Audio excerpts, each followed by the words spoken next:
అందరికీ నమస్కారం. నేను మీ కిరా కార్పేని. ఇప్పుడే జగన్మోహన్ రెడ్డి ప్రెస్ మీట్ పెట్టాడు. ఏం మాట్లాడాడో ఒకసారి విందాం. ఈయన అదుగు ముదురు పెట్టేశాను, చేస్తా ఉన్నాను, త్వరలోనే చేసేస్తాను ఈయన అంటాడు. ఆశ్చర్యం. 76 ఏళ్ళ ముసలాయన. ఇక్కడ జగన్మోహన్ రెడ్డి నారా చంద్రబాబు నాయుడు గారిని 76 ఏళ్ల ముసలాయన అంటున్నాడు.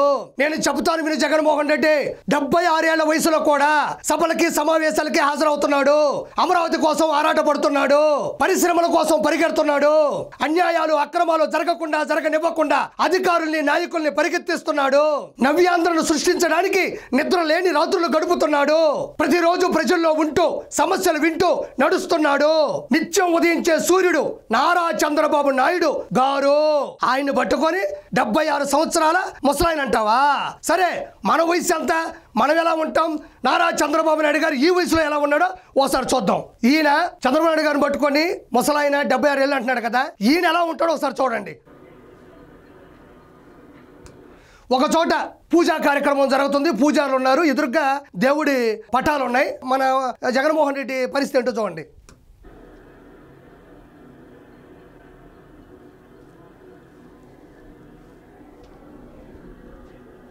ఇక్కడ జగన్మోహన్ రెడ్డి ఒక పూజా కార్యక్రమానికి హాజరయ్యాడు.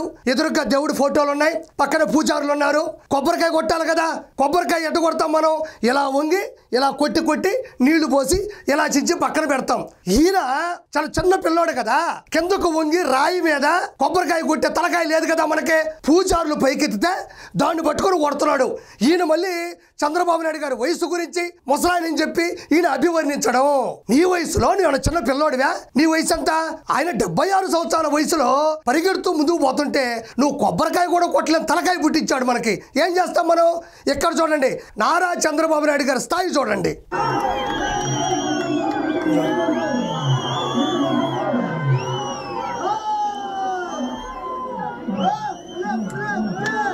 ఇదే నారా చంద్రబాబు నాయుడు గారు ఎవరి సపోర్టు లేకుండా ఆయనే నిచ్చెన పట్టుకొని పైకెక్కి నిలబడి చేతులు ఊపాడు. నీకు ఆయనకి ఎంత తేడా ఉంది? నువ్వేమో కొబ్బరికాయ కొట్టాలంటే పూజలు రాయి పట్టుకుంటే ఇట్ట పెట్టి ఇట్ట కొడతావు. ఆయనేమో ఏ సపోర్టు లేకుండా నిచ్చెనెక్కి పైకి నిలబడి చేతులు అభివాదం చేశాడు. దట్ ఈజ్ నారా చంద్రబాబు నాయుడు గారు. నువ్వు వయసుల గురించి మాట్లాడబాక. ఈ వీడియో కూడా మళ్ళీ చూద్దాం. ఈ వయసులో రెడ్ బుక్ రాజ్యాంగ పాలన ఏమిటి? రెడ్ బుక్ రాజ్యాంగం. రెడ్ బుక్ అంటే చట్టబద్ధమైన సాక్ష్యాలతో కూడిన శిక్షలు అమలు పరుస్తారు, అమలు చేయడం జరుగుతుంది.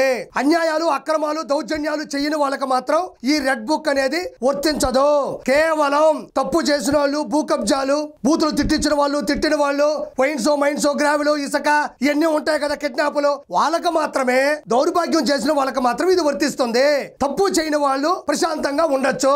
ఈ బెదిరింపులు ఏమిటి? వాడిని తొక్కుతా వీడిని తొక్కుతా అన్న మాటలు ఏమిటి?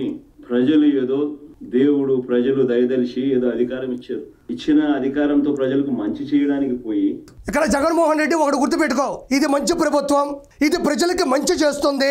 ఇప్పటికే చాలా మంచి చేసింది. ప్రతి నెల 64 లక్షల మందికి 4,000 రూపాయలు చొప్పున టెన్షన్ గా పింఛన్ అందిస్తుంది. 203 అన్నా క్యాంటీన్లు ఓపెన్ చేసింది. 1 కోటి సిలిండర్లు ఇచ్చింది. 16,347 పోస్టుల భర్తీకి మెగా డిఎస్సి నోటిఫికేషన్ జారీ చేసింది. అదే విధంగా చెత్త పన్ను, ల్యాండ్ టైటిలింగ్ యాక్ట్ రద్దు చేసింది. కేంద్రం నుంచి అమరావతికి 15,000 కోట్ల రూపాయలు, పోలవరం ప్రాజెక్టుకి 12,500 కోట్ల రూపాయలు, స్టీల్ ప్లాంట్ కి 11,400 కోట్ల రూపాయలు మంజూరు చేయించింది. జూన్ 12వ తారీఖున 67,27,164 మంది అర్హులైన విద్యార్థులకి వాళ్ళ తల్లుల ఖాతాల్లో తల్లికి వందనం అమలు చేసింది. నేను చెప్పింది ఇంతే, చెప్పుకుంటూ పోతే నారా చంద్రబాబు నాయుడు గారి చరిత్ర అవుతుంది. ఇది మంచి ప్రభుత్వం, మంచి చేస్తుంది, మంచి మన్ననలు పొందుతుంది. నువ్వు పద్ధతుల గురించి చెప్పాల్సిన అవసరం లేదు. మంచి చేయాల్సింది పోయి ఇచ్చిన హామీలను నెరవేర్చాల్సిన బాధ్యతను పక్కన పెట్టి ప్రతి హామీకి కూడా సమయాన్ని కేటాయించారు. నిర్దిష్ట సమయంలో ఇస్తామని కూడా చెప్తా ఉన్నారు. మనమేమో 14 లక్షల కోట్ల రూపాయల బకాయిలు అప్పులు పెట్టేసిపోయినాం. అక్కడ పోతే ఏమీ లేదు, ఖాతా ఓపెన్ చేస్తే అంతా ఖతం. కాబట్టి చంద్రబాబు నాయుడు గారు మొత్తానికి అటు ఇటు చేసి అన్ని అమలు పరుస్తున్నారు. ఆగస్టు 15వ తారీఖు ఫ్రీ బస్ ఇస్తానంటున్నారు.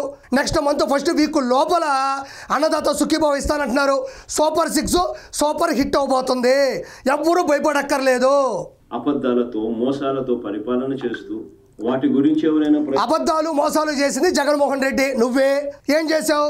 సంపూర్ణ మద్యపాన నిషేధం చేస్తా అన్నావు, చేసావా? చెయ్యకపోగా నాసిరకం జే బ్రాండ్ తీసుకొని వచ్చి అందరూ లెవర్లకి బొక్కెట్టింది నువ్వు. డిజిటల్ ప్రాసెస్ లేకుండా డబ్బులు మొత్తాన్ని క్యాష్ రూపంలో తీసుకుని తాడేపల్లి ప్యాలెస్లో కూర్చొని తాపీగా లెక్క పెట్టుకుంది ఎవరు? నువ్వు. జాబ్ క్యాలెండర్లో అయిందా? మెగా డిఎస్ఎన్లో అయిందా? ఏ ఒక్కటి నువ్వు చేయలేదు. అబద్ధం మోసాలతో కూడిన రాజ్యాన్ని సృష్టించింది నువ్వు. ప్రశ్నిస్తే భూస్థాపితం చేస్తాను అనే మాటలు మాట్లాడుతా ఉన్నాడు. 100% జగన్మోహన్ రెడ్డి నీ పార్టీ భూస్థాపితం అవబోతుంది. ఇంకా పరిగెట్టలేదు, ఇంకా పదును లేదు, ఇంకా ముందుకెళ్ళలేదు. ఎందుకంటే మనం చేసిన లోపాలే ఈ లోకంలో నీకు శిక్ష విధించబోతున్నాయి. ఒక్క మాట చెప్తా, గుర్తుపెట్టుకో. నిక్కర్ వేసుకున్న పిల్లని అడిగినా చెప్తాడు లిక్కర్ కేసులో నువ్వు లోపల పోతావని. ఇంకా ఈడీ కేసులు ఉన్నాయి, 1, 2 కాదు, తవ్వుతా ఉన్నారు. తవ్వే కొద్ది టన్నులు వస్తున్నాయి. మనకి తప్పదు శిక్ష. నువ్వు జీవితంలో బయటకు వస్తావో లేదో కూడా డౌటే. రెడ్ బుక్కి నీ మీద కూడా అమలు జరగబోతుంది. కాబట్టి జగన్మోహన్ రెడ్డి వయసు గురించి మాట్లాడబాకు.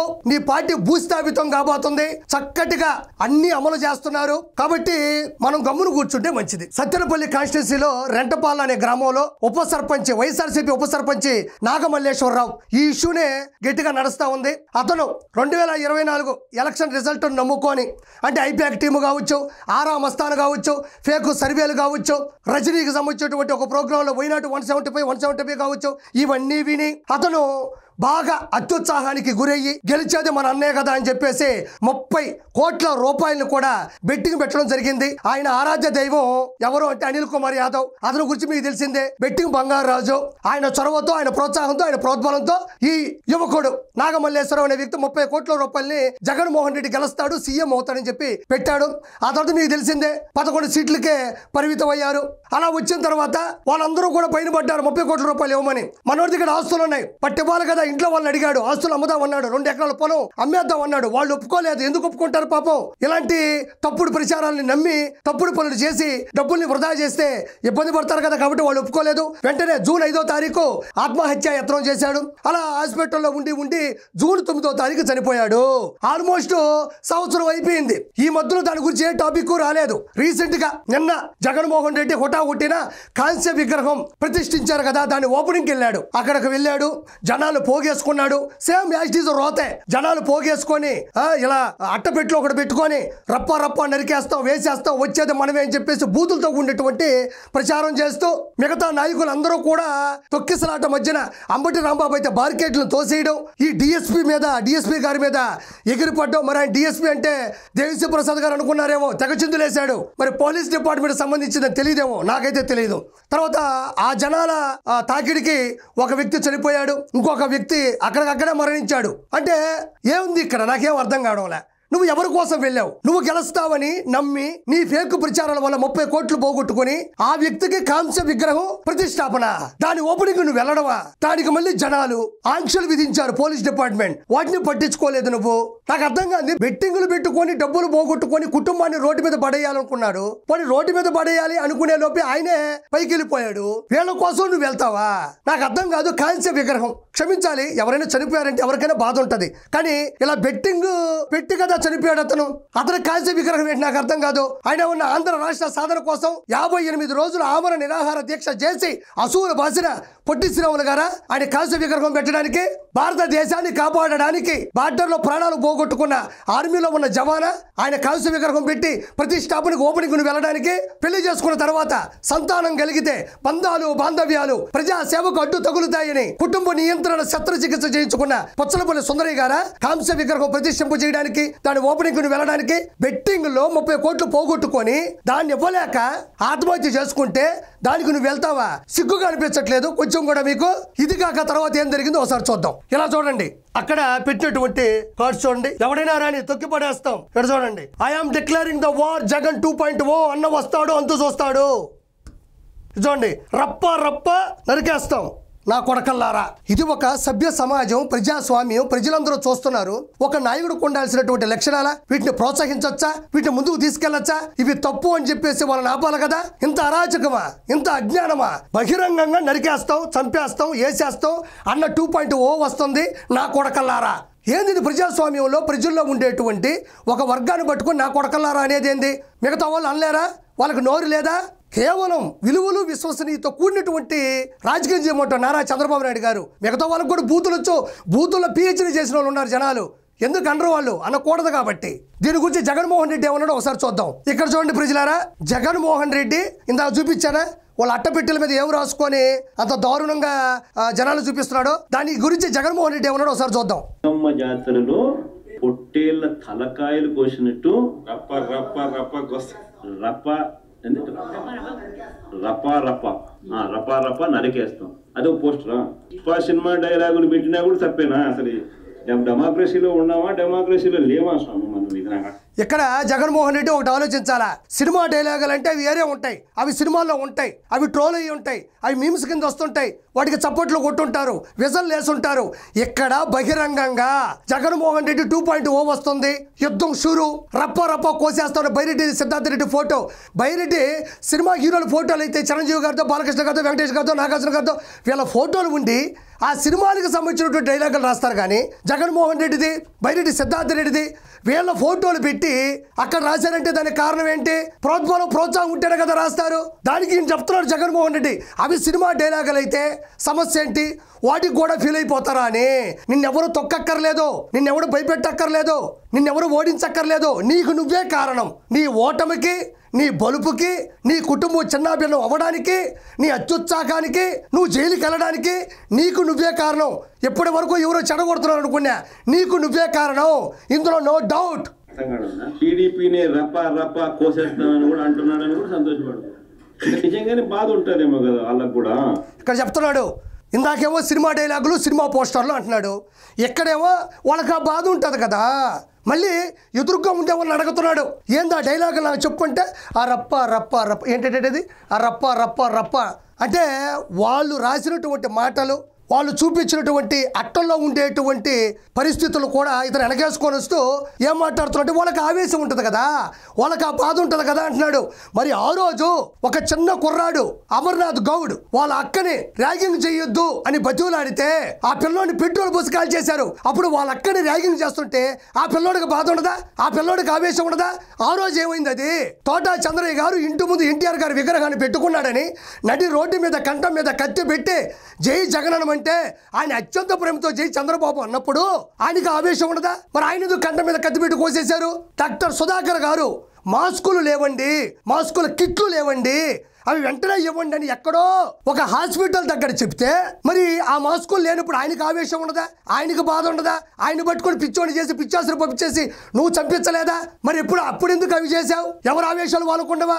ఎవరు బాధ వాళ్ళకుండదా? ఎవరు ప్రేమ వాళ్ళకుండదా? ఎవరు భయం వాళ్ళకుండదా? మరి ఈ రోజు వెనకేసుకొని వస్తా ఉండవే నువ్వు? ఆయన ఆక్రోశం చూపిస్తూ ఏమన్నాడు? ఏ జాతరలో? గంగమ్మ జాతరలో పొట్టేళ్ళు తలలు నరికినట్టు రాయిపిచ్చేది మనోడే. ఈ పొట్టేళ్ళు, గంగమ్మ జాతర, పొట్టేళ్ళు, రప్ప రప్ప నరుగుతా, జగన్ 2.0 వస్తుంది. ఇదంతా చేసేది ఎవరో? సజ్జల భార్గవరెడ్డి, సజ్జల రామకృష్ణారెడ్డి. ఇతను ఆధ్వర్యంలోనే తాడేపల్లి ప్యాలెస్లోనే రాత్రంతా పోస్టర్లు చేస్తారు, రాత్రంతా డిస్కస్ చేస్తారు. మనోడేమో శుద్ధంగా అవి వింటూ ఆనందంగా ఉంటాడు ఆ రోజు రాత్రంతా. ఉదయం లేసి మళ్ళీ యాక్టింగ్ చేస్తున్నాడు. గంగమ్మ జాతర, పొట్టేళ్ళు, రప్ప రప్ప రప్ప. నేను చెప్పాను కదా, నీకు నువ్వే ఓటమి, నీకు నువ్వే జైలు, నిన్నెవ్వరు చెడగొట్టక్కర్లా, నీకు నువ్వే చెడగొట్టుకున్నావు. పోనీ ఎవరైనా మంచి చెప్తారంటే సొంత చెల్లిని కన్నతల్లిని బయటకు పంపించావు. పోనీ తండ్రి తర్వాత తండ్రి లాంటివాడేమో పైకి పంపించావు. నిన్నెవరు ముందుకు తీసుకెళ్తారు? నీ ఖేల్ ఖతం, దుకాన్ బంద్, నీ party out. Thank you so much.